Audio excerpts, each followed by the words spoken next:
Hello students, আজকে আমাদের hyper conjugation টপিকের শেষ ভিডিও।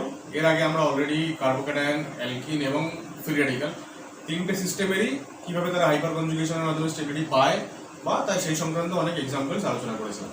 আজকে দু তিনটে ছোটো ছোটো টপিক আলোচনা করতে হবে। প্রথমটা হচ্ছে হিট অফ হাইড্রোজেনেশন, যেটা লিখে রেখেছি অলরেডি। হিট অফ হাইড্রোজেনেশন মানে হচ্ছে, তোমরা হয়তো থার্মোকেমিস্ট্রি চ্যাপ্টারে পড়েছো, বা যদি থার্মোকেমিস্ট্রি বা থার্মোডাইনামিক্স না পড়ে থাকো তাহলে সেখানে তোমরা ডেফিনেটলি পড়বে যে কোনো রিয়াকশনের হিট অফ রিয়াকশন বলে একটা টার্ম হয়। হিট অফ রিয়াকশন, আর একটু প্রিসাইজলি বললে এনথালপি অফ রিয়াকশন। এখন এটা হচ্ছে কোনো একটা পার্টিকুলার রিয়াকশন যখন হয় তখন সিস্টেম থেকে কতটা এনার্জি বাইরে বেরোয় বা সিস্টেম কতটা এনার্জি ইনটেক করে, তার যে অ্যামাউন্ট, সেইটা হচ্ছে হিট অফ রিয়াকশন। এবার হাইড্রোজেনেশন মানে এমন রিয়াকশন যেখানে হাইড্রোজেনেশন হয়, অর্থাৎ হাইড্রোজেনের অ্যাডিশন হয় তাদের সঙ্গে যে কোনো আনস্যাচুরেটেড কম্পাউন্ডের সঙ্গে। এক্ষেত্রে আনস্যাচুরেটেড মানে আমরা অ্যালকিন বা অ্যালকাইন বোঝাচ্ছি। তাহলে এবার এই ডেফিনিশনটার মধ্যে আমাদের সবসময় পার মোলের হিসেবে যেতে হয়, যে এক মোল কোনো একটা কম্পাউন্ড অ্যালকিন হতে পারে, অ্যালকাইন হতে পারে, সেটার সম্পূর্ণ হাইড্রোজেনেশন যদি করতে হয় তাহলে যতটা এনার্জি রিলিজড হবে বা এনার্জি অ্যাবসর্ব হবে সিস্টেম দ্বারা। জেনারেলি কি হয়, এনার্জি রিলিজড হয়। কি হয় বা কেন হয় সেটা দেখো। আমরা প্রথমে একটা অ্যালকিন লিখছি, অ্যালকিন মানে ডবল বন্ড থাকবে অবশ্যই।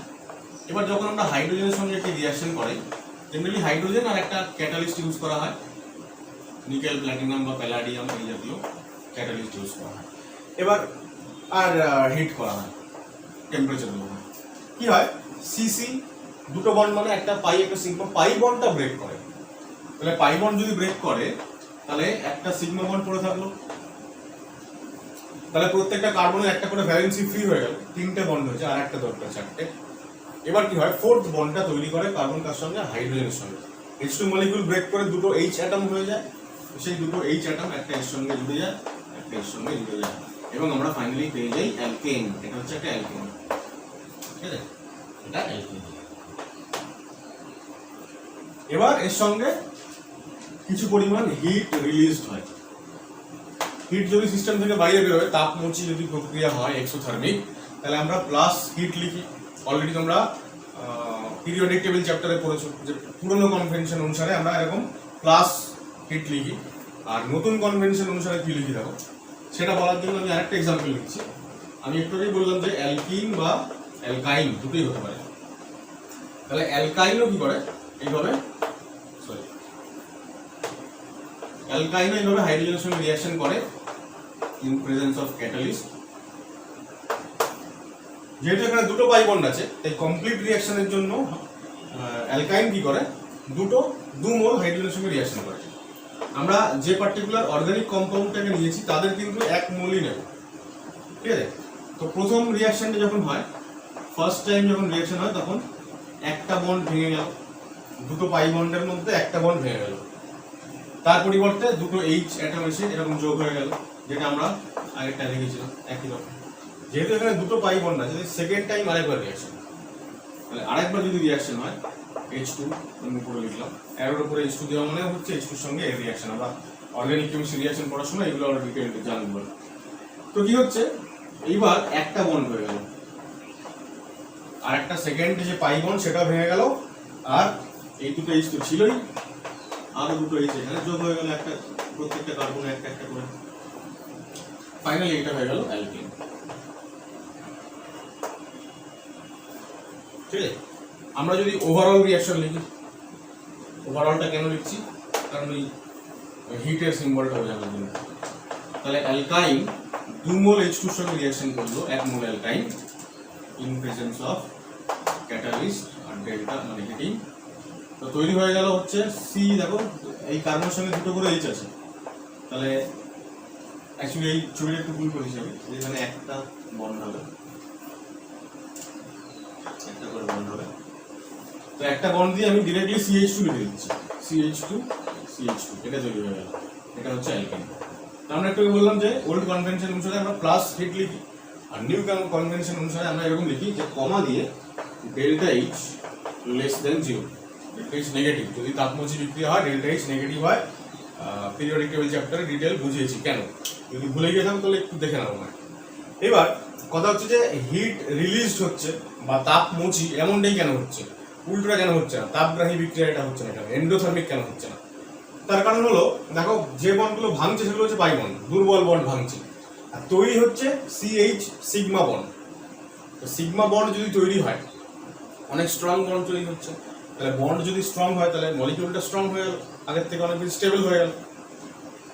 তো যেহেতু সিস্টেমের স্টেবিলিটি বাড়ছে, অ্যালকাইনের থেকে অ্যালকিন বা অ্যালকিনের থেকে অ্যালকেন অনেক বেশি স্টেবল কম্পাউন্ড, তাই জন্য পাই বন্ড ভাঙতে গিয়ে যতটা এনার্জি সিস্টেম নিচ্ছে, সিগমা বন্ড তৈরি হওয়ার সময় অনেক বেশি এনার্জি সিস্টেম বাইরে ছেড়ে দিচ্ছে, এনার্জি ছেড়ে দিয়ে সিস্টেম নিজে স্টেবল হচ্ছে। তাহলে যেহেতু অনেক বেশি এনার্জি বাইরে ছাড়ছে, তাহলে বাইরে এনার্জি ছেড়ে দেওয়া মানেই সিস্টেম নিজে এনার্জি লস করছে, তাই জন্য এক্সোথার্মিক আর হিট বাইরে বেরিয়ে যাচ্ছে। এবার আমি যদি ডেফিনেশন লিখি, আমি এটা একটু মুছে নিয়ে ডেফিনেশনটা লিখছি।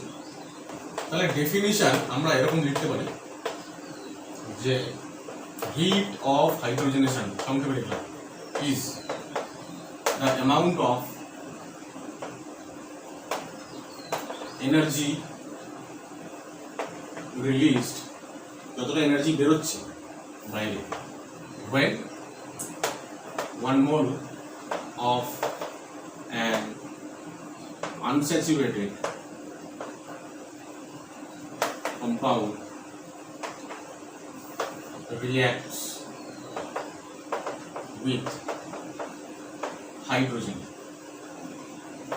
তাহলে হাইড্রোজেনের সঙ্গে 1 মোল কোনো আনস্যাচুরেটেড কম্পাউন্ড, হতে পারে অ্যালকিন, হতে পারে অ্যালকাইন, রিঅ্যাকশন করার সময় যতটা অ্যামাউন্টের এনার্জি লস করছে সিস্টেম, সেটাই হচ্ছে হিট অফ হাইড্রোজেনেশন। এইবার কথা হচ্ছে যে হাইপার কনজুগেশন টপিকের মধ্যে আমি এইটা কেন পড়াচ্ছি, তার কারণ হচ্ছে আমরা এক্ষুনি প্রমাণ করব যে এই যে হিট অফ হাইড্রোজেনেশন এইটা ইনভার্সলি প্রপোর্শনাল হয় বা ব্যস্তানুপাতিক হয় কার সাথে, stability of alkenation, stability of alkyne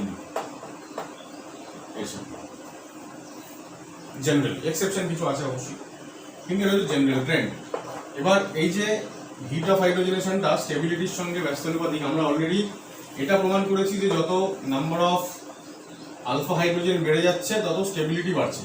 তাহলে number of alpha hydrogen count করে আমরা যদি দুটো অ্যালকিনের স্টেবিলিটি কম্পেয়ার করতে পারি, তাহলে একই রকম ভাবে দুটো অ্যালকিনের হিট অফ হাইড্রোজেনেশনটাও কম্পেয়ার করতে পারবো। অনেক সময় কি হয়, এই হাইপার কনজুগেশনের মাধ্যমে সরাসরি স্টেবিলিটি কম্পেয়ার না করে অ্যালকিনগুলোর হিট অফ হাইড্রোজেনেশন কম্পেয়ার করতে পারে। Compare heat of hydrogenation of the following alkenes. এবার ধরো 3-4টে অ্যালকিন দিল, তাদের সঠিক অর্ডারে সাজাতে হবে, স্টেবিলিটির অর্ডারে না, হিট অফ হাইড্রোজেনেশনের অর্ডারে। সেক্ষেত্রে আমরা আলফা হাইড্রোজেন কাউন্ট করে স্টেবিলিটির যে অর্ডার পাবো তার উল্টো অর্ডারটা হয়ে যাবে হিট অফ হাইড্রোজেনেশনের অর্ডার। এবার কথা হচ্ছে যে এরকম কেন হয়, স্টেবিলিটি বাড়লে হিট অফ হাইড্রোজেনেশন কম হচ্ছে। হিট অফ হাইড্রোজেনেশন কম হচ্ছে মানে কি, স্টেবিলিটি বাড়লে হিট অফ হাইড্রোজেনেশন কম হচ্ছে মানে সিস্টেম কম পরিমাণ এনার্জি লস করছে। এক্সোথার্মিক তো বটেই, এখন কোনো একটা রিঅ্যাকশন ধরো 100 কিলোজুল এনার্জি লস করছে, আর কেউ একজন 20 বা 25 কিলোজুল এনার্জি লস করছে, তাহলে কোনটা বেশি পরিমাণে এক্সোথার্মিক, যে 100 কিলোজুল এনার্জি লস করছে।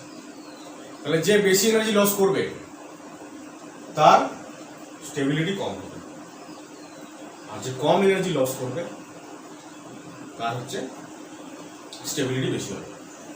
এখন এই যে হিট অফ হাইড্রোজেনেশন আছে না ভ্যালুটা, এটা হচ্ছে অ্যাকচুয়ালি আমরা এখানে একটা আর খুব প্রিসাইজ হওয়ার জন্য আমরা এখানে মড দিয়ে দিচ্ছি। মড কারণ নেগেটিভ সাইন তো জাস্ট আমরা ডেল্টা এইচ নেগেটিভ লিখবো, তো সবই ভ্যালু আমরা নেগেটিভ লিখবো। যে হিট অফ হাইড্রোজেন ভ্যালু কত, -100 কিলোজুল বা -50 কিলোজুল। এখন -100 থেকে -50 বড় ভ্যালু, বেশি ভ্যালু, এইটা ভাবলে কিন্তু হবে না, কারণ নেগেটিভ সাইনটা শুধুমাত্রই যে এনার্জিটা বাইরে বেরোচ্ছে সিস্টেম থেকে ওইটাকে বোঝানোর জন্য। সুতরাং মড দিয়ে দেওয়া ভালো, যে 100 বেশি 150। আমরা যে একটা এনার্জি প্রোফাইল ডায়াগ্রাম আঁকি, দেখবো আমরা যে একটা এক্সাম্পল দিয়ে আগে, সেই এক্সাম্পলে আমরা এনার্জি প্রোফাইল ডায়াগ্রাম আঁকবো। ধরা যাক এটা হচ্ছে বিউট 2 ইন 1 2 3 4 বিউট 2 ইন। বিউট 2 ইন যদি হাইড্রোজেনের সঙ্গে রিঅ্যাকশন করে তৈরি কি হবে, এই প্রত্যেকটা এই যে এই সিসি বন্ডের মধ্যে পাই বন্ড ভেঙে যাবে, আর একটা করে হাইড্রোজেন চলে আসবে। তাহলে একটা করে হাইড্রোজেন চলে যাবে, ঠিক আছে। অ্যাকচুয়ালি হাইড্রোজেন আমি দেখাবো না, দেখানোটা ভুল হবে, দেখানোটা ভুল হবে কেন সেটা এখনই আমি তোমাকে বোঝাতে পারবো না। যদি দেখাতে হয় তাহলে একই দিকে দেখাতে হবে হাইড্রোজেন। এটাকে আমরা বলি সিস অ্যাডিশন। তো এখন সেই সব বোঝানোর সময় আসেনি এখন, আমি শুধু এখানে লিখে দিচ্ছি বিউটেন, এন বিউটেন। ঠিক আছে, এটা এন বিউটেন, এটা বিউট 2 ইন এক্সাম্পল 1, এক্সাম্পল 2 হচ্ছে এটা, দেখো বিউট 1 ইন। ঠিক আছে, বিউট 1 ইন যদি রিঅ্যাকশন করে তাহলেও এখানে আর এখানে একটা করে এইচ যোগ হয়ে যাবে, একটা পাই বন্ড চলে যাবে, মানে আবারও এন বিউটেনই তৈরি হবে, মানে এন বিউটেন অর্থাৎ সেম প্রোডাক্ট তৈরি হয়ে গেল। এবার একটা জিনিস বলো যে বিউট 2 ইন আর বিউট 1 ইন এদের মধ্যে কোনটা বেশি স্টেবল? স্টেবল হচ্ছে বিউট 2 ইন, কারণ এখানে 3টে আর এখানে 3টে, টোটাল 6টা আলফা হাইড্রোজেন রয়েছে, আর এখানে মাত্রই 2টো আলফা হাইড্রোজেন। তাহলে যার স্টেবিলিটি বেশি, আলফা হাইড্রোজেনের স্টেবিলিটি বেশি, তাহলে তার হিট অফ হাইড্রোজেনের ভ্যালু কম। আমরা যদি এক্সপেরিমেন্টালি দেখতে যাই তাহলে দেখবো যে এক্সপেরিমেন্টালি যা ডেটা আসছে সেই ডেটা অনুযায়ী এটারও কম হচ্ছে, এটা বেশি হচ্ছে। ডেটা আমি এক্স্যাক্টলি এখন বলতে পারছি না, ওসব মনে থাকে না। এবার কি করে এটা আমরা এনার্জি প্রোফাইল ডায়াগ্রামটা আঁকলে ব্যাপারটা ক্লিয়ার হবে। এখন এনার্জি প্রোফাইল ডায়াগ্রাম কি সেই শব্দটাও তোমাদের কাছে নতুন, ক্লাস 12 এ কেমিক্যাল কাইনেটিক্স চ্যাপ্টারে এসব রয়েছে। এনার্জি প্রোফাইল ডায়াগ্রাম বলা হয়, আবার অনেকে বলেন পোটেনশিয়াল এনার্জি ডায়াগ্রাম, একই ব্যাপার। তো এক্স অ্যাক্সিস থাকে হচ্ছে আমাদের রিঅ্যাকশন কোঅর্ডিনেট বলা হয়। রিঅ্যাকশন কোঅর্ডিনেট মানে একটা বিক্রিয়া রিঅ্যাকশন হচ্ছে, রিঅ্যাকশনটার যে প্রোগ্রেস অগ্রগতি সেটা বোঝা যাচ্ছে এক্স অ্যাক্সিসে, আর ওয়াই অ্যাক্সিস হচ্ছে এনার্জি। এখন এখানে ধরো রিঅ্যাক্ট্যান্ট গুলো আছে, রিঅ্যাক্ট্যান্ট এটা হচ্ছে আমাদের 1 নম্বর রিঅ্যাক্ট্যান্ট। আচ্ছা আমি এরকম না বলে আমি রোমান 1 দিচ্ছি এখানে, আর এখানে রোমান 2 দিচ্ছি। এখন 1 নম্বরের হচ্ছে স্টেবিলিটি বেশি, তার মানে এনার্জি কম, তাহলে এনার্জি যে অ্যাক্সিস সেখানে 1 নম্বরটা নিচে থাকবে আর 2 নম্বরটা উপরে থাকবে। 2 নম্বরের এনার্জি বেশি কারণ তার আলফা এইচ কম, স্টেবিলিটি কম, স্টেবিলিটি কম মানে এনার্জি বেশি। এবার রিঅ্যাকশনটা এরকম ভাবে হয়, মানে রিঅ্যাকশনের যে ডায়াগ্রামটা এরকম ভাবে দেখানো হয় যে রিঅ্যাকশন হওয়ার জন্য একটা এনার্জি দরকার হয়, আমরা বলি অ্যাক্টিভেশন এনার্জি। অ্যাক্টিভেশন এনার্জি নিয়ে রিঅ্যাকশন এগোয় এবং ফাইনালি আমরা প্রোডাক্ট পাই। এটা হচ্ছে প্রোডাক্ট, এই প্রোডাক্টের নাম আমি দিচ্ছি পি। এখানে পি তৈরি হয়ে গেল। এবার সেম প্রোডাক্ট তৈরি হবে 2 জায়গা থেকে, তাহলে একবার 2ও সেম প্রোডাক্ট তৈরি করেছে আর 1 নম্বর সেও হচ্ছে সেম প্রোডাক্ট তৈরি করেছে। এইভাবে এনার্জি প্রোফাইল ডায়াগ্রাম দেখানো হয়। এখন দেখো প্রোডাক্টের এনার্জি লেভেল হচ্ছে এরকম জায়গায়। এখন এই যে 1 নম্বর যে কম্পাউন্ড মানে বিউট 2 ইন, 1 নম্বর কম্পাউন্ডের যে এনার্জি আর প্রোডাক্টের যে এনার্জি, এই দুটোর যে ডিফারেন্স, এই ডিফারেন্সটাই হচ্ছে আমরা যেটা এতক্ষণ ডেফিনিশন দিলাম, hit of hydrogenation rather heat of reaction. এখন এটা একটা রিঅ্যাকশন, যে কোনো রিঅ্যাকশনের ক্ষেত্রেই প্রোডাক্টের এনার্জি মাইনাস রিঅ্যাক্ট্যান্টের এনার্জি, সেটা হচ্ছে ওই বিক্রিয়ার হিট অফ রিঅ্যাকশন। এটাকে আমরা ডেল্টা এইচ দিয়ে ডিনোট করি। তাহলে ডেল্টা এইচ হচ্ছে energy of product minus energy of reactant. তাহলে লক্ষ্য করো প্রোডাক্ট তো সেম তৈরি হচ্ছে, তাহলে 2 নম্বরের ক্ষেত্রে এই যে ডিসটেন্সটা সেটা কি হবে, বেশি না কম? 1 নম্বরের ক্ষেত্রে এটা এই ভ্যালুটাকে আমি বলছি ডেল্টা এইচ 1, মানে যতটুকু গ্যাপ হচ্ছে এই গ্যাপটা। ধরো প্রোডাক্টের এনার্জি 10, এর এনার্জি 15, এর এনার্জি 20, তাহলে এই ডিফারেন্সটা কত? 5। তাহলে 5 হচ্ছে 5 ইউনিট এনার্জি হচ্ছে সিস্টেম থেকে বাইরে বেরোচ্ছে। আর 2 নম্বর যার হচ্ছে এনার্জি 20 থেকে 10-এ আসছে, তাহলে কত এনার্জি বাইরে বেরোচ্ছে? 10 ইউনিট। তাহলে এই ভ্যালুটাকে যদি আমি ডেল্টা এইচ 2 বলি, তাহলে আমরা দেখছি যে delta H 1 is less than delta H 2। ঠিক আছে, এবার 3 বলো যে বেশি অ্যামাউন্টের এনার্জি বেরোলো কোথা থেকে? এই যে 2 থেকে। এবার 2 এর এনার্জি মানে রিঅ্যাক্ট্যান্টের এনার্জি কি হচ্ছে বেশি, তো তার মানে রিঅ্যাক্ট্যান্টের স্টেবিলিটি কম, যেটা আমরা আবার তার সাপোর্ট পাচ্ছি আলফা হাইড্রোজেন কাউন্ট করে। তাহলে যার আলফা হাইড্রোজেন কম তার স্টেবিলিটি কম, তার এনার্জি বেশি। এবার যার এনার্জি বেশি সেটাই বেশি পরিমাণ এনার্জি রিলিজ করছে। যার এনার্জি কম মানে যার স্টেবিলিটি বেশি সে কম পরিমাণ এনার্জি লস করছে। তাহলে এখান থেকেই প্রমাণিত হলো যে কতটা এনার্জি লস হবে, মানে হিট অফ হাইড্রোজেনেশন কতটা হবে, সেটা স্টেবিলিটির সঙ্গে ব্যস্তানুপাতিক। যার স্টেবিলিটি বেশি, 1 নম্বর কম্পাউন্ডের স্টেবিলিটি বেশি, সুতরাং ও হচ্ছে এনার্জি লস করেছে কত ইউনিট, 5 ইউনিট, আর এর হচ্ছে 10 ইউনিট। তাহলে যার স্টেবিলিটি বেশি তার হিট অফ হাইড্রোজেনেশন কম, যার স্টেবিলিটি কম তার হিট অফ হাইড্রোজেনেশন বেশি। তাহলে কেন ব্যস্তানুপাতিক আশা করা যায় বোঝাতে পারলাম। এইবার আমরা কি করব, এবার এখানে আর কিছু বোঝানোর নেই। এইবার আমরা আগের দিন যেমন অ্যালকিনের স্টেবিলিটি কম্পেয়ার করেছিলাম, এইবার সিমিলার একটা কোয়েশ্চেন করব যেখানে আমরা number of alpha hydrogen count করে হিট অফ হাইড্রোজেনেশনের অর্ডার বের করব। দেখো 1 নম্বরটায় দুটো কম্পাউন্ড আছে, তো হিট অফ হাইড্রোজেনেশন এখানে কম্পেয়ার করতে দিয়েছে। তো আমরা আগে কি করব, আলফা হাইড্রোজেন গুণে স্টেবিলিটি কম্পেয়ার করব, স্টেবিলিটির যা অর্ডার তার উল্টো অর্ডারটা লিখে দেবো। তাহলে এবার এখানে তিনটে আর এখানে তিনটে, 6টা আলফা হাইড্রোজেন, আর এখানে আমরা দেখতে পাচ্ছি এখানে 2টো আর এখানে 2টো, 4টে আলফা হাইড্রোজেন। তাহলে স্টেবিলিটি কার বেশি, প্রথমটার। আমরা প্রথমটাকে এ, পরেরটাকে বি বলবো, 4টে থাকলে এ বি সি ডি বলবো, ঠিক আছে। তাহলে এ হচ্ছে বেশি স্টেবল। তাহলে আমরা যদি হিট অফ হাইড্রোজেন কম্পেয়ার করি তাহলে এ হচ্ছে, এর হিট অফ হাইড্রোজেন কম দেন বি। কেন? কারণ এর স্টেবিলিটি বেশি, যার স্টেবিলিটি বেশি তার হিট অফ হাইড্রোজেনেশন কম। তাহলে এই হচ্ছে উল্টো অর্ডার। আমাদের এগুলো করার সময় কনফিউশন হয় আর কি, আমরা স্টেবিলিটি অর্ডার যা বের করি সেটাই লিখে দিই আনসার, কিন্তু তার উল্টোটা হবে অ্যাকচুয়াল আনসার। তারপরটা দেখো 2 আর 2, 4টে আলফা হাইড্রোজেন, এখানে 2টো 4টে আর 3টে, 7টা আলফা হাইড্রোজেন, এখানে 1টা আর এখানে 2টো, 3টে আলফা হাইড্রোজেন। তাহলে যার 3টে সব থেকে বেশি এইচ, তারপরে 4টে, তারপরে 7টা, যার 7টা সে সব থেকে বেশি স্টেবল কিন্তু সব থেকে কম হিট অফ হাইড্রোজেনেশন। তারপর দেখো এখানে 3, 3 এ 6, 7, 8, 9, 10টা আলফা হাইড্রোজেন, এখানে এই একটা আর এই একটা, 2টো আলফা কার্বন, তাহলে 3 আর এখানে একটা, 4টে আলফা হাইড্রোজেন।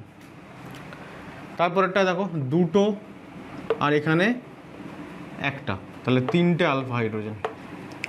এখানে দেখো এখানে 2খানা আছে, এখানে 2খানা, 4টে আর এইখানে একটা, 5টা।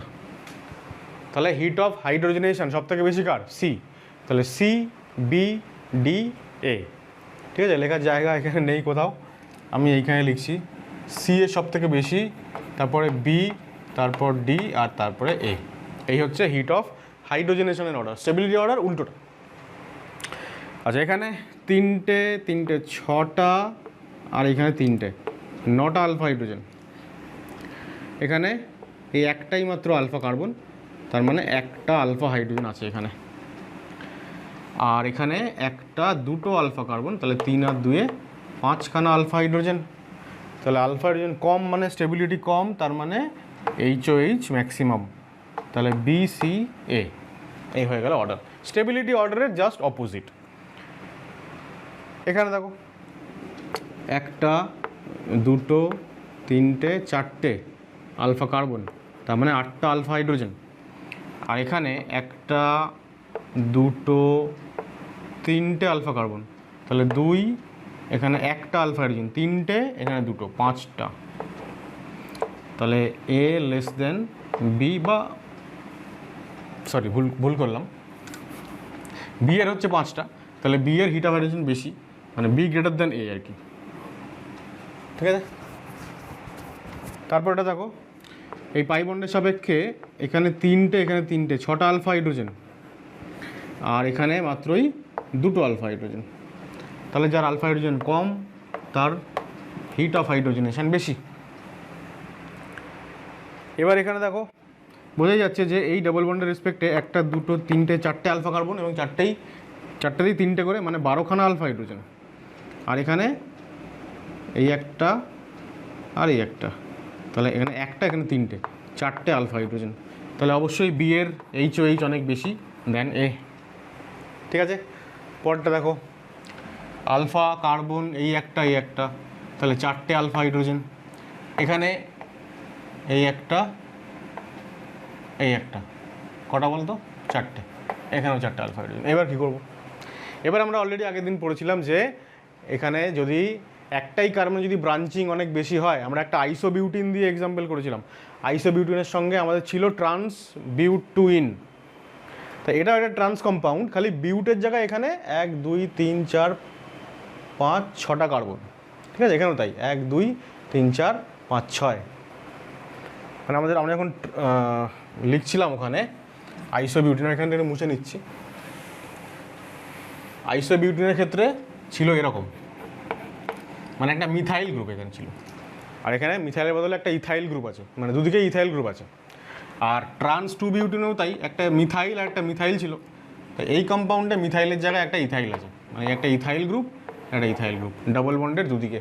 এখানেও তাই, ডাবল বন্ডের এইদিকে একটা ইথাইল আর এদিকে একটা ইথাইল, ব্যাপারটা একই। তাহলে এবার আমরা দেখব যে এখানেও তোমার যে হাইপার কনজুগেটিভ স্ট্রাকচারগুলো হবে, মানে অ্যাকচুয়ালি এখানটাতে যে হাইপার কনজুগেটিভ স্ট্রাকচারগুলো হবে সেইগুলো প্রাইমারি কার্বন আয়ন হবে, যেমনটা আইসোবিউটিনের হয়েছিল। তোমরা সেটা নিজেরা বাড়িতে করবে, তাহলে এটা বুঝতে পারবে। তাহলে এর স্টেবিলিটি বেশি, সুতরাং যার স্টেবিলিটি বেশি তার এইচওএইচ কম, তাহলে বি গ্রেটার দেন এ হচ্ছে এইচওএইচ ভ্যালু। ঠিক আছে, আমরা রেফারেন্সটা কিনলাম আইসোবিউটিন আর বিউটুইনের রেফারেন্স নিলাম। এবার ওই কোশ্চেনটা আবার এসে গেছে, দেখো আইসোবিউটিন, এবার এখানে 3 আর 3 6টা আলফা হাইড্রোজেন, এখানেও 6টা, এখানেও 6টা, এটা সিস, এটা ট্রান্স।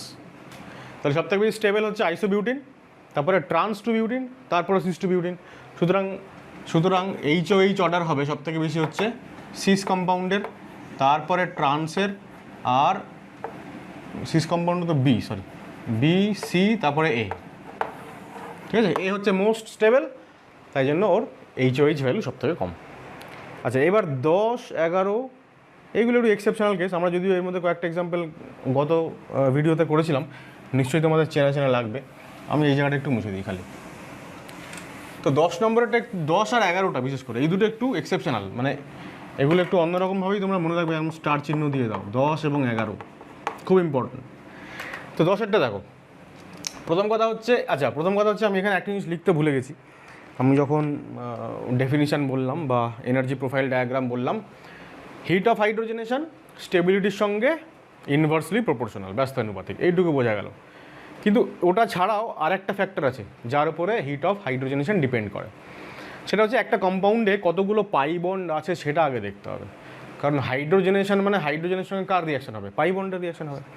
তাহলে পাই বন্ড যদি বেশি থাকে সংখ্যায়, তাহলে সেখানে বেশি সংখ্যক হাইড্রোজেন রিয়াকশান করছে পাই বন্ডের সঙ্গে, তার মানে বেশি সংখ্যক পাই বন্ড ভেঙে সিগমা বন্ড তৈরি হচ্ছে, সুতরাং অনেক বেশি এনার্জি রিলিজড হবে, এটাই ফ্যাক্ট। সুতরাং আমরা যখন হিট অফ হাইড্রোজেন কম্পেয়ার করব, এখন এক্ষেত্রে আমাদের কোনো সমস্যা হয়নি, যতগুলো এক্সাম্পল ছিল সবকটা এক্সাম্পলে কম্পেয়ার যাদের মধ্যে করেছি তাদের মধ্যে সমান সংখ্যক ডাবল বন্ড ছিল। দেখো যে কটা কম্পাউন্ড এখানে যে মুছে দিয়েছি এগুলো দেখো, একটা মানে ডাবল বন্ড পাই বন্ড একটা করেই সবার, বা দুটো করে বোধহয় ছিল না, সব কটা দিয়ে একটা করে ছিল। এবার যখনই পাই বন্ডের সংখ্যাটা পাল্টে গেল, তখনই হিট অফ হাইড্রোজেনেশন ভ্যালু যখন কম্পেয়ার করবো, শুরুতে দেখবো পাই বন্ডের সংখ্যা কোথায় বেশি বা কম আছে, তারপরে বাদ বাকি। তা আমি একটা জিনিস লিখে রাখি এখানে, সেটা হচ্ছে heat of hydrogenation depends on, কোন কোন বিষয়ের উপর ডিপেন্ড করে। 1 নম্বর হচ্ছে নাম্বার অফ পাই বন্ড, মানে আমি এরকম লিখি সব থেকে ভালো হবে, heat of hydrogenation varies with number of pi bond. আর 2 নম্বর হচ্ছে heat of hydrogenation varies with 1/, stability. ঠিক আছে, 1/, স্টেবিলিটি এটা কখন দেখবো, যখন পাই বন্ড সমান হয়ে গেছে তখন, মানে এতক্ষণ যে এক্সাম্পলগুলো করলাম।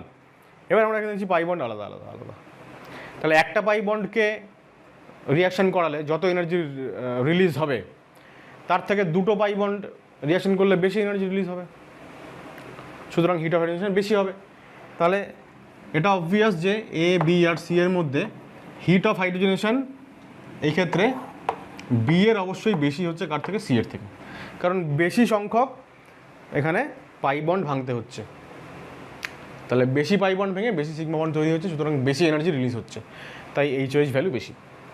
এবার এখানে আরও বেশি পাই বন্ড, তাহলে হিট অফ হাইড্রোজেনেশন আরও বেশি হওয়ার কথা, কিন্তু এক্সপেরিমেন্টালি দেখা গেছে যে ব্যাপারটা সেরকম নয়। কারণ আমরা জানি যে বেনজিন হচ্ছে একটা অ্যারোমেটিক কম্পাউন্ড, এবং অ্যারোমেটিক কম্পাউন্ড মানে হাইলি স্টেবল, এবং স্টেবিলিটি বাড়লে হিট অফ হাইড্রোজেন আবার কমেও যায়। সুতরাং এই ফার্স্ট যে ফ্যাক্টরটা নাম্বার অফ পাই বন্ড, সেই ফ্যাক্টর এইখানে কাজ করবে না, এটা একটা এক্সেপশনাল কেস। কেন? কারণ এটা অ্যারোমেটিক কম্পাউন্ড, অ্যারোমেটিক কম্পাউন্ডগুলো এক্সেপশনালি স্টেবল হয়, এবং আমরা যখন ভ্যালু চেক করি এক্সপেরিমেন্টাল ভ্যালু, যে 1 মোল বি এর হাইড্রোজেনেশন করালাম কত এনার্জি বেরোলো, আর 1 মোল এ হাইড্রোজেনেশন করালাম কত এনার্জি বেরোলো, তো দেখা যাচ্ছে যে এর ক্ষেত্রে যা এনার্জি রিলিজ হচ্ছে সেটা কম। তো সেইটা থেকেই আমরা প্রমাণ পাই যে অনেক বেশি স্টেবল ওটা। অ্যাকচুয়ালি বি এবং সি এর মাঝখানে আমরা এর ভ্যালুটাকে দেখতে পাই আর কি এক্সপেরিমেন্টালি। সুতরাং এটা খুবই ইম্পর্টেন্ট, এটায় আমাদের অনেক সময় অনেক গণ্ডগোল হতে পারে, খুব ভালো করে এটা মনে রাখবে। 11টা আরও বেশি ইম্পর্টেন্ট। 11টা দেখো, আমি আবারও এটা তোমরা কপি করে নাও, দিকটা আমি মুছে নিচ্ছি একটু। 11টা খুব ইম্পর্টেন্ট। কী হচ্ছে দেখো ওখানটায়, পাই বন্ড একটা করেই আছে, এই উপরেরটা পাই বন্ড না কিন্তু সিঙ্গেল বন্ড এটা। তো দেখো তাহলে এই সিস্টেমের সাপেক্ষে এইটা একটা আলফা কার্বন আর এইটা একটা আলফা কার্বন, তাহলে 3টে আর 2টো 5টা আলফা হাইড্রোজেন। আর এক্ষেত্রে এই একটা আলফা কার্বন আর এই একটা আলফা কার্বন, সেক্ষেত্রে 2 আর 2 4টে আলফা হাইড্রোজেন। এবার যেখানে আলফা হাইড্রোজেন বেশি তার স্টেবিলিটি জেনারেলি বেশি হয়, কিন্তু এই ক্ষেত্রে প্রথম কথা তো হচ্ছে স্টেবিলিটি এটাই হচ্ছে এ মানে প্রথমজন, এটা এ এটা বি, স্টেবিলিটি হচ্ছে এ লেস দেন বি, মানে নাম্বার অফ আলফা হাইড্রোজেন বেশি হওয়া সত্ত্বেও ওর হচ্ছে স্টেবিলিটি কম। এবার হিট অফ হাইড্রোজেনেশন ছেড়ে দাও, স্টেবিলিটি ফ্যাক্টরই ইটসেলফ এই কোয়েশ্চেনটা খুবই একটা গুরুত্বপূর্ণ কোয়েশ্চেন, যে আলফা হাইড্রোজেন বেশি হয়ে গেল তাও স্টেবিলিটি কেন কম। কারণ দেখো প্রথমটা দেখো, এই যে দুটো কার্বন মানে যে দুটো আলফা কার্বন, এগুলো এরা সবাই sp3 কার্বন, তো এটাও sp3 এটাও sp3। এখন sp3 যদি কার্বন হয়, sp3 কার্বনে আমরা জানি বন্ড অ্যাঙ্গেল হচ্ছে 109 ডিগ্রি 28 মিনিট হওয়ার কথা, কিন্তু এইখানে এই পার্টিকুলার কম্পাউন্ডে বন্ড অ্যাঙ্গেল আছে কত, 60 ডিগ্রি, তাই না? ইকুইল্যাটারাল ট্রায়াঙ্গেল, সমবাহু ত্রিভুজ, তাহলে 60 ডিগ্রি বন্ড অ্যাঙ্গেল। আমরা বলি যে কম্পাউন্ডে একটা হাইলি স্ট্রেইনড অবস্থায় আছে, অ্যাঙ্গেল স্ট্রেইন, কৌণিক পীড়নের মধ্যে আছে, মানে ওর থাকার কথা 109 ডিগ্রি অ্যাঙ্গেলে, ও আছে 60 ডিগ্রি, মানে ওকে জোর করে 60 ডিগ্রি অ্যাঙ্গেলে ওকে রাখা হয়েছে। সুতরাং কম্পাউন্ডটা এই অবস্থায় থাকতে চায় না, ও যেহেতু sp3 কার্বন, ও চায় 109 ডিগ্রি অ্যাঙ্গেল হয়ে যেতে। তাহলে সেইটা যদি করতে হয় তাহলে এই বন্ড ভেঙে যেতে হবে আর কি, কারণ ওই সাইক্লিক সিস্টেম আর থাকতে পারবে না। তো সেই কারণেই কি হয়, এই সিস্টেমসগুলো অত্যন্ত মানে যে কোনো 3 মেম্বার রিং যদি হয় তাহলে তারা অত্যন্ত হাইলি আনস্টেবল হয়, খুব রিঅ্যাক্টিভ হয়, খুব তাড়াতাড়ি রিয়াকশান করে যায়। কারণ ওরা 60 ডিগ্রি অ্যাঙ্গেলে ওরা কখনোই স্টেবল হবে না, সবসময় অ্যাঙ্গেলটাকে বাড়িয়ে নিতে চাইবে। তাহলে এখানে দুটো কার্বন আছে যাদের হচ্ছে বন্ড অ্যাঙ্গেল হওয়ার দরকার 109 ডিগ্রি করে, হয়ে আছে 60 ডিগ্রি। এবার এটা হচ্ছে আমাদের বি, কম্পাউন্ড বিতে। এবার কম্পাউন্ড এ যদি আমি দেখি, তাহলে কম্পাউন্ড এতে এখানে দেখো sp3 কার্বন কটা আছে, 2খানা কার্বন sp3 আছে, আর একটা রিং কার্বন হচ্ছে sp2টা আবার sp2 যদি হয় তার তো আবার বন্ড অ্যাঙ্গেল 120 ডিগ্রি হওয়ার কথা, কিন্তু আছে 60 ডিগ্রি। তাহলে যার 109 থাকার কথা আছে 60, সেও যেমন একটা স্ট্রেইনের মধ্যে আছে, পীড়নের মধ্যে আছে, sp2 কার্বন তো আরও বেশি পীড়নের মধ্যে আছে, ওর তো 120 ডিগ্রি চাই, আছে 60 ডিগ্রি, সুতরাং ও আরও হাইলি স্ট্রেইনড। এবার আমরা দেখতে পাচ্ছি যে এতে দুটো, এই রিং কার্বনটা আমি অন্য কালার দিয়ে দেখাচ্ছি, এই পার্টিকুলার রিং কার্বনটা এবং এই রিং কার্বনটা দুখানা হচ্ছে sp2 কার্বন, আর এখানে 2খানা হচ্ছে sp3 আর একটা হচ্ছে sp2। তাহলে যেখানে sp2 কার্বনের সংখ্যা বেশি সেখানে কৌণিক পীড়ন অনেক বেশি, হাইলি স্ট্রেইনড, মানে খুবই আনস্টেবল। এবার এই যে ফ্যাক্টরটা এটাই ডমিনেট করে, আলফা হাইড্রোজেন ফ্যাক্টর ডমিনেট করে না। তাই জন্য স্টেবিলিটি অর্ডার এর খুব কম হয়। এইবার ন্যাচারালি যদি স্টেবিলিটি অর্ডার এটা হয় তাহলে হিট অফ হাইড্রোজেনেশনটা হয়ে যাবে A গ্রেটার দেন বি। সুতরাং এটা খুব ইম্পর্টেন্ট একটা কোয়েশ্চেন। এটা কপি করো, আমি এটা মুছে এখানে আনসারটা লিখে দিচ্ছি। দেখো বলছে ইন বি, মানে ওই যেখানে আলফা হাইড্রোজেন কম 4টে আছে, sp3 ring carbons have bond angle 60 degree but they should have bond angle 109 degree 28 minute. sp3 carbon যে দুটো আছে এই দুটো 109 ডিগ্রি 28 মিনিট হওয়া দরকার, কিন্তু 60 ডিগ্রি আছে। So ring carbon feels angle strain, ring কার্বনগুলো অ্যাঙ্গেল স্ট্রেইন ফিল করে। This angle strain reduces stability of the ring সিস্টেম। এই অ্যাঙ্গেল স্ট্রেনের জন্য পুরো সিস্টেমটারই স্টেবিলিটি কমে যাচ্ছে। কিন্তু এতে কি হচ্ছে, only one ring carbon is sp3, এই সবুজটা দিয়ে দেখিয়েছি এটা sp3, বাকি দুটো sp2। Other two ring carbons are sp2, bond angle 120 degree হওয়া উচিত, শুড হ্যাভ 120, কিন্তু আছে কত 60। So this ring feels more angle strain as compare to B. B এর থেকে এতে অ্যাঙ্গেল স্ট্রেইন বেশি। কেন বেশি? কারণ বিতে দুটো কার্বন হচ্ছে 109 থেকে হওয়া উচিত 109, সেখান থেকে 60 আছে, তাহলে যতটা ডিফারেন্স ততটুকুই হচ্ছে অ্যাঙ্গেল স্ট্রেইন। এবার এখানে তো দুটো কার্বন 120, তাহলে 120 থেকে 60 ডিফারেন্সটা অনেক বেশি, তাই জন্য অ্যাঙ্গেল স্ট্রেইনও বেশি। This reduces stability of A more than that of B. এই যে অ্যাঙ্গেল স্ট্রেইন বেশি, এতে বেশি, তাই জন্য তার স্টেবিলিটি অনেক কমে যাচ্ছে। তাই জন্য ওভারঅল স্টেবিলিটি অর্ডার হচ্ছে এ লেস দ্যান বি। বি এর হাইপার কনজুগেটিভ হাইড্রোজেন অ্যাটম কম হওয়া সত্ত্বেও স্টেবিলিটি বেশি। আচ্ছা, পড়ে থাকলো তিনটে। দেখো এখানে আমরা দেখতে পাচ্ছি যে এই পার্টিকুলার সিস্টেমটাতে এই ডাবল বন্ড দুটো নন কনজুগেটেড, কিন্তু এখানে ডাবল বন্ড দুটো কনজুগেটেড। কনজুগেটেড সিস্টেমের স্টেবিলিটি বেশি, রেজোনেন্স যেহেতু আছে, তাহলে স্টেবিলিটি যার বেশি তার hit of hydrogenation com, right? Aromatic, anti aromatic আগের দিন আমরা এক্সাম্পল পড়েছিলাম। অ্যারোমেটিক বলে ওর স্টেবিলিটি অনেক বেশি, এটা অ্যান্টি অ্যারোমেটিক, হাইলি আনস্টেবল। তাহলে যেটা আনস্টেবল তার হিট অফ হাইড্রোজেনেশন বেশি হবে, তাহলে আমরা বলবো আবারও এ লেস দেন বি, ঠিক আছে, মানে বি এর বেশি। আচ্ছা, এইবার এখানে দেখো একটা একটা করে ডাবল বন্ড আছে, কিন্তু এটা 3 মেম্বার্ড রিং, এটা 6 মেম্বার্ড রিং। যখনই আমরা কোনো রিং সিস্টেম দেখব, যত রিংয়ের মেম্বার বাড়বে, এটা 6 মেম্বার্ড রিং যেহেতু 6টা কার্বন আছে, যতগুলো বেশি সংখ্যক কার্বন দিয়ে যদি রিং তৈরি হয় তখন তার স্টেবিলিটি বেশি হয়। 3 থেকে 4, 4 থেকে 5, 5 থেকে 6 মেম্বার্ড কার্বন যদি রিং হয় তাহলে তার স্টেবিলিটি বেশি হয়।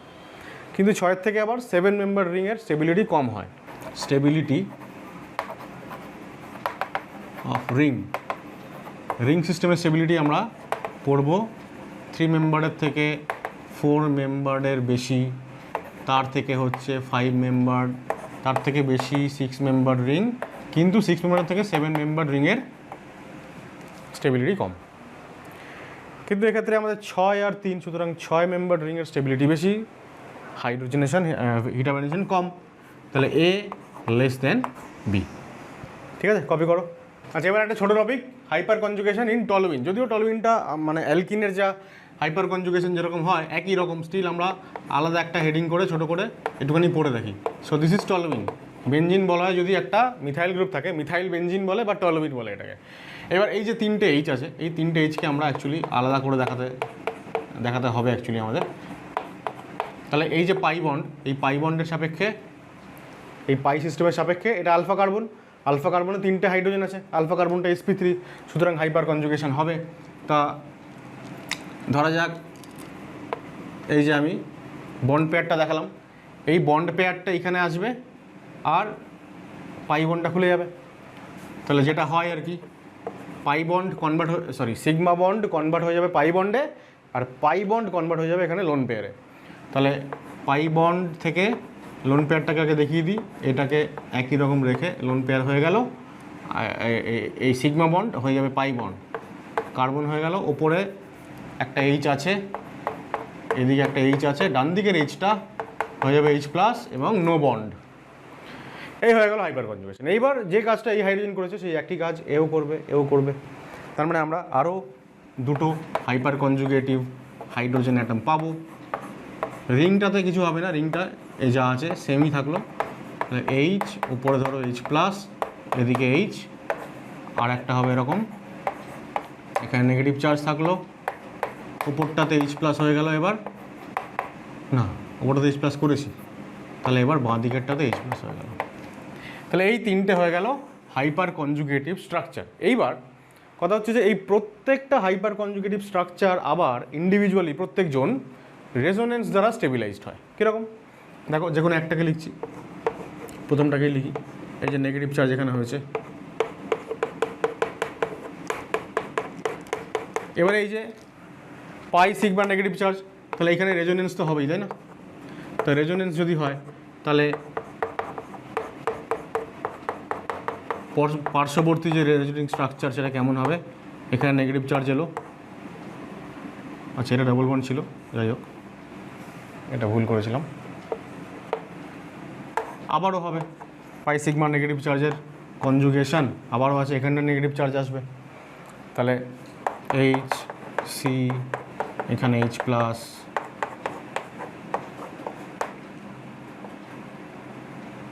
সরি, তারপরে আবার ফাইনালি কি হবে? এই নেগেটিভ চার্জটা এইখানে যাবে এবং এই পাই বন্ড খুলে গিয়ে এখানে আবার বন্ডটা হয়ে যাবে। তাহলে আমরা এরকম দেখাতে পারবো আবার।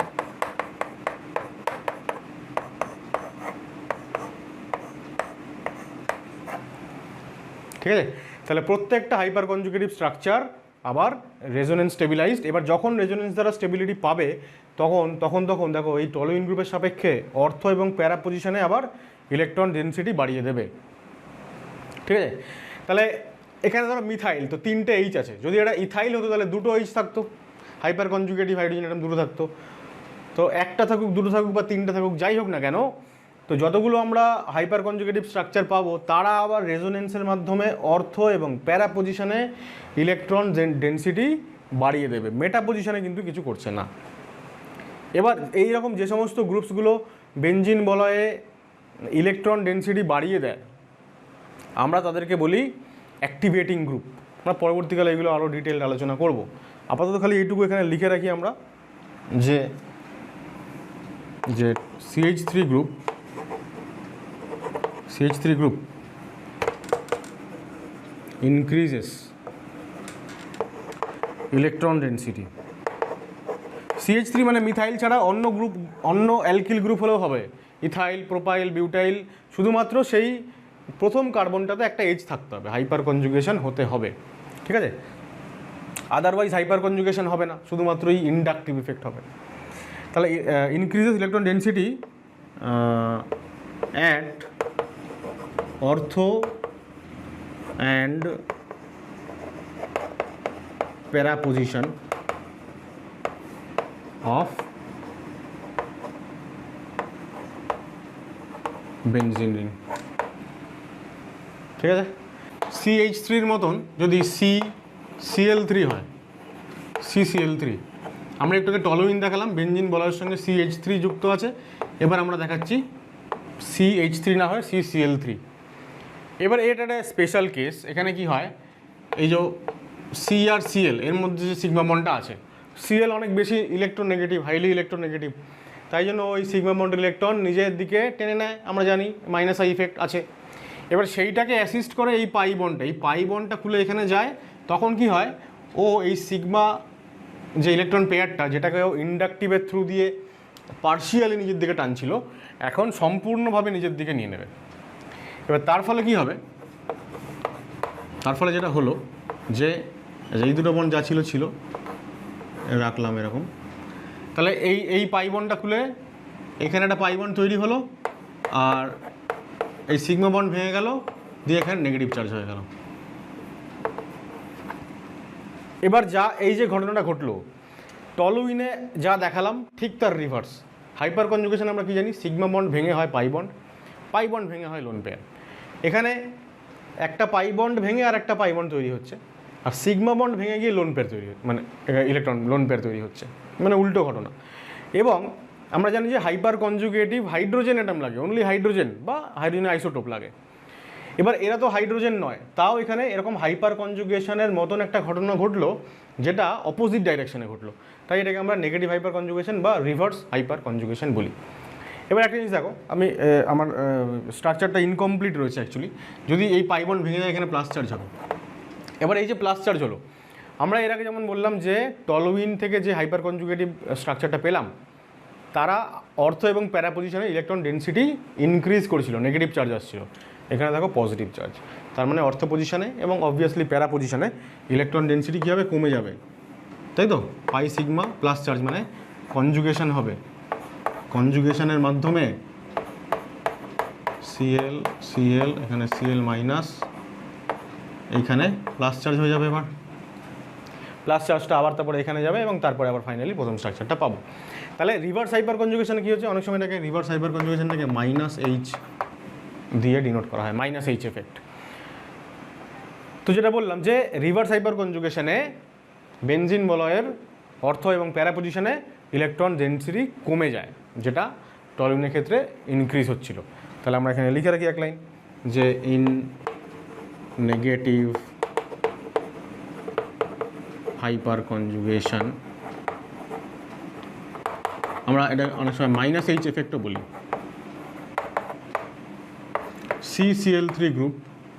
CCl3 group decreases electron density, electron density কমিয়ে দেয় at ortho and para position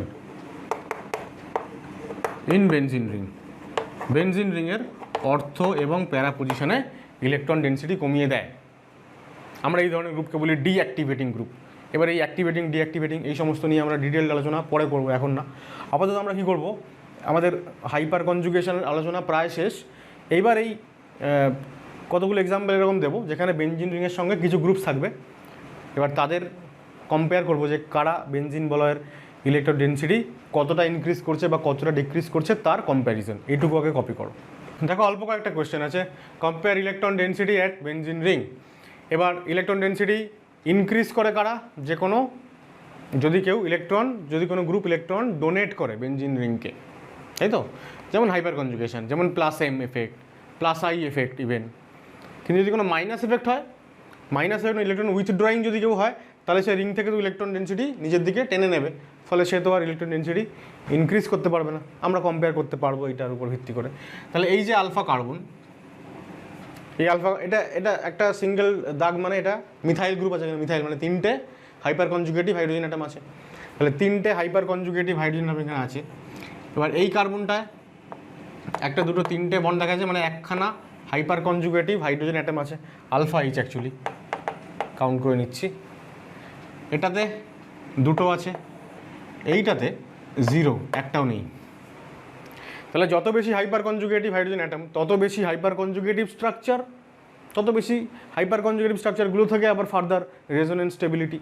ঠিক আছে, তাহলে 3, 2, 1, 0 এই হচ্ছে এদের স্টেবিলিটি অর্ডার, বা এদের ইলেকট্রন যে কী বলবো, ইলেকট্রন ডোনেটিং যে ক্যাপাসিটি বা ইলেকট্রন রিলিজিং যে ক্যাপাসিটি, সেটাও বেশি। তাহলে সবথেকে বেশি ইলেকট্রন ডেনসিটি ইনক্রিজ করছে হচ্ছে এ, প্রথমটা এ, তারপর সি, তারপরে বি, আর তারপরে ডি। দেখো এখানে ডিতে কিন্তু আলফা হাইড্রোজেন 0। আলফা হাইড্রোজেন 0 মানে এই যে পার্টিকুলার গ্রুপটা, এটা tertiary butyl group, tertiary butyl, কারণ এই কার্বনটার 3 দিকে 3টে মিথাইল আছে, নিশ্চয়ই তোমরা বুঝতে পারছো। আর এইখানে বেনজিন রিংটা আছে, টারশিয়ারি বিউটাইল গ্রুপ। এবার টারশিয়ারি বিউটাইল গ্রুপে আলফা হাইড্রোজেন নেই, হাইপার কনজুগেশন 0, কিন্তু ইন্ডাকটিভ ইফেক্ট তো আছে।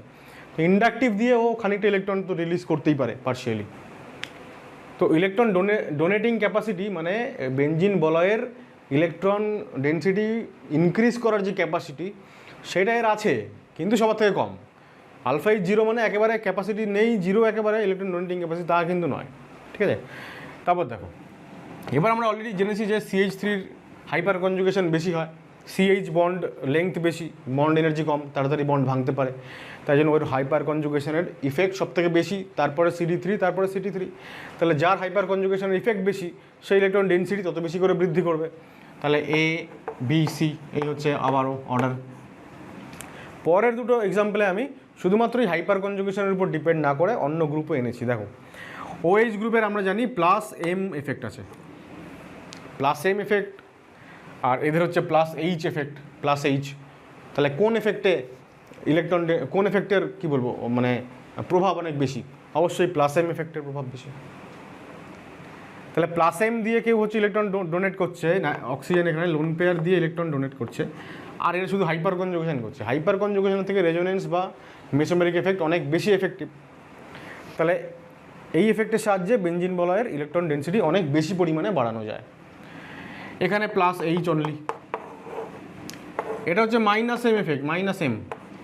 মাইনাস এম মানে ইলেকট্রন বেঞ্জিন বলয় থেকেও নিজের দিকে টেনে নেবে, মানে ইলেকট্রন ডেন্সিটি উল্টে কমিয়ে দেবে। আর এই টি বিউটাইল গ্রুপের হচ্ছে প্লাস আই এফেক্ট, যেমনটা এখানে ছিল প্লাস আই। তাহলে সব থেকে বেশি ইলেকট্রন ডোনেটিং হচ্ছে প্লাস এম, তারপরে প্লাস এইচ, তারপরে প্লাস আই, আর এ তো উল্টোটাই করছে। তাহলে বেঞ্জিন বলয়ের ইলেকট্রন ডেন্সিটি সব থেকে বেশি হবে এতে, তারপরে বিতে, তারপর ডিতে, আর সিতে ফাইনালি অনেক কমে যাবে ইলেকট্রন ডেন্সিটি উল্টে। দেখো NH2টাও তাই, অক্সিজেনের মতন লোন পেয়ার ডোনেট করবে, মানে plus M group, plus M plus H. CCl3 তো মাইনাস এইচ। আচ্ছা NHCOCO, এটা এই NHCOCH3 এটারও কিন্তু plus H, sorry plus M, কিন্তু এর প্লাস এম এফেক্ট কম কম্পেয়ার টু NH2। কেন কম সেটা আমরা রেজোনেন্স করানোর সময় বলেছিলাম, যে অ্যাকচুয়ালি এই NH গ্রুপটা যেমন বেঞ্জিন বলয়কে ইলেকট্রন দিতে পারে, তেমনি ইলেকট্রন এই দিকেও দিতে পারে। তো অন্য দিকেও যদি দেওয়ার অপশান চলে আসে, তাহলে রিংয়ের দিকে ইলেকট্রন দেওয়ার ন্যাচারালি তার কী বলবো পার্সেন্টেজ কমে যাবে বা প্রবাবিলিটি কমে যাবে।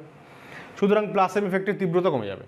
সবথেকে বেশি প্লাস এম যার, সে ইলেকট্রন ডেন্সিটি রিংয়ের সবথেকে বেশি বৃদ্ধি করবে। তাহলে এ, তারপর ডি, তারপর হচ্ছে দেখো বি, আর সি তো সব থেকে কম, কারণ সি তো মাইনাস এইচ, মানে উল্টে ইলেকট্রন ডেন্সিটি নিজের দিকে নিয়ে নেবে। তো যদি আমরা এর সঙ্গে একটা কোনো মাইনাস এম গ্রুপ দিতাম, ধরো ওই CH বা অন্য যে কোনো মাইনাস এম গ্রুপ, সেটা আরও কমিয়ে দিত রিংয়ের ইলেকট্রন ডেন্সিটি, কারণ হাইপার কনজুগেশনের থেকে মেসোমেরিক এফেক্ট অনেক বেশি, মানে অনেক বেশি প্রভাব বৃদ্ধিকারী। আমি একটা এক্সাম্পল এখানে অ্যাডও করে দিই। ধরো CCl3 রয়েছে, CCl3, আর ধরো NO2 গ্রুপ রয়েছে, ঠিক আছে। একটা minus H, minus M, NO2 গ্রুপের মাইনাস এম। তাহলে NO2 গ্রুপ যে পরিমাণে ইলেকট্রন ডেন্সিটি কমাবে রিংয়ের থেকে, সেটা অনেক বেশি।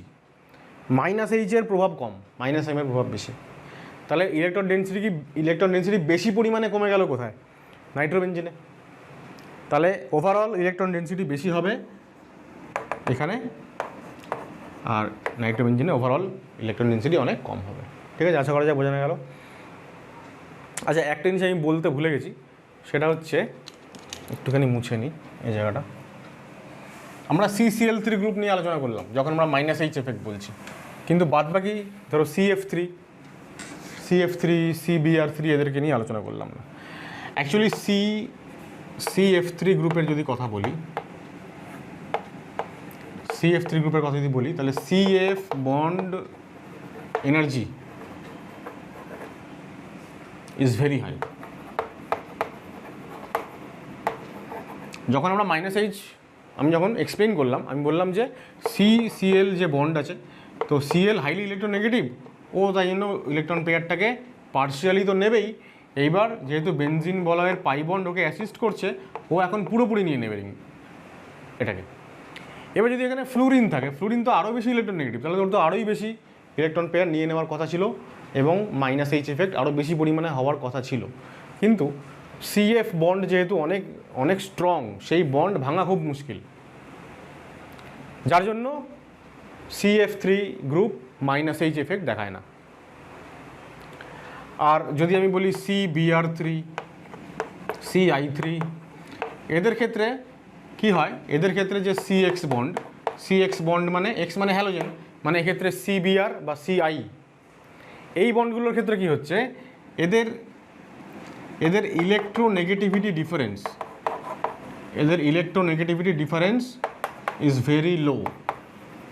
ক্লোরিন যেমন অনেক বেশি ইলেকট্রোনেগেটিভ দেন কার্বন, তো যতটা তীব্রতার সঙ্গে এই সিগমা বন্ড পেয়ারকে নিজে থেকে আকর্ষণ করতে পারছে, ব্রোমিন বা আয়োডিন যদি এখানে থাকে, তাহলে যেহেতু কার্বনের সঙ্গে তাদের ইলেকট্রোনেগেটিভিটি ডিফারেন্স খুবই কম, তাই খুব বেশি করে সিগমা ইলেকট্রন পেয়ার নিজে থেকে টানতে পারছে না। তার ফলে পাই বন্ডের ইলেকট্রন এখানে আসলেও সিগমা বন্ডের ইলেকট্রন হ্যালোজেন মানে ব্রোমিন বা আয়োডিন খুব বেশি করে নিজের দিকে টানতেই পারবে না। তার ফলে ওরাও মাইনাস এইচ এফেক্ট দেখাবে না, তা কেবলমাত্র CCl3 গ্রুপটাই মাইনাস এইচ এফেক্ট দেখায়। তাহলে আমরা লিখব যে CF3, CBr3, CI3 এই তিনটে গ্রুপই do not show minus H effect.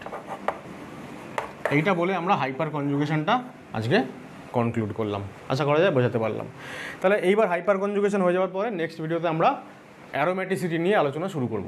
তাহলে আজকের ভিডিওটা যদি তোমাদের ভালো লেগে থাকে অবশ্যই লাইক করো, শেয়ার করো বন্ধুদের সাথে। খুব শিগগির দেখা হচ্ছে পরবর্তী নতুন টপিক অ্যারোম্যাটিসিটি নিয়ে। তো ততক্ষণের জন্য টাটা।